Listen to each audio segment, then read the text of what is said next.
Katong sa itong tagna, 18 minutos na nagkalamay sa alas 8. Tungod sa mga balita, gikan sa itong kapulisan.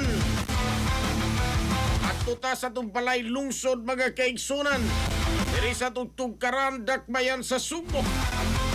Bagong officer in charge sa Cebu City Police Office gihangop ni Mayor Nestor Archival mga kaigsunan.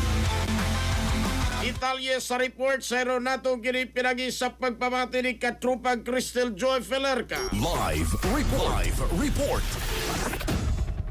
Crystal. Gihangop ni Mayor Nestor Archival o ni Konsehal Paul Labra II ang bagong officer in charge sa Cebu City Police Office nga si Police Colonel Ricky Sumalde kaganihang buntag sa buhatan sa mayor. Si Sumalde maoy hulip ni kanhi CCPO City Director Police Colonel George Ilanan. Matod ni Archival nga karong adlaw pa lang niya na himamat si Sumalde, mangwa pa siya makahatag sa iyang mga mando.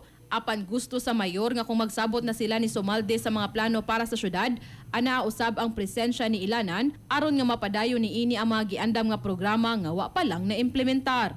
I would like to ask him for a sit-down meeting with Colonel George.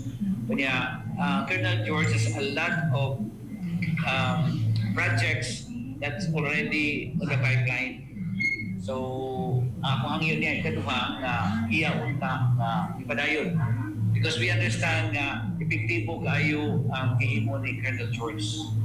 Apan usa-usab sa gustong patutukan sa mayor, mao ang pagpahugot sa seguridad sa mga tunghaan. Samtang nipasalig usab ang bagong CCPO-OIC nga paingkamutan niya nga mapadayon ang nasugda ni Ilanan. Gagawin ko po ang lahat na aking makakaya para kung hindi ko man malampasan yung mga accomplishment ng ating outgoing district director ay patatapatan ang mga accomplishment ko niya. Samtang atol usab sa mong higayuna, gipasidunggan ni Archival si Ilanan tungod sa mga kontribusyon niini sa syudad aron nga magpabilin ang kahapsay ug kalinaw. Sulod sa 7 ka buwan nga paglingkod isip City Director sa CCPO, sigon pa ni Archival nga usa sa pinakadakong accomplishment ni Ilanan mao ang sinulog ning tuiga kundiin 5.2 milyones ka mga tawo ang nisalmot apan wa sila'y natalang dagkong panghitabo. Para sa atong mga katropa nga gustong palig-uno ng immune system, malikayan ng ubo, hilanat labad sa ulo ug di makahilab sa tiyan, ang Santhone Vitamin C, the alkaline vitamin C maoy haom alang kanato mga katropa. Alang sa nagkayusang Pilipino para sa Pilipinas, kininyong katropa Crystal Joy Felerca, XFM News. XFM report.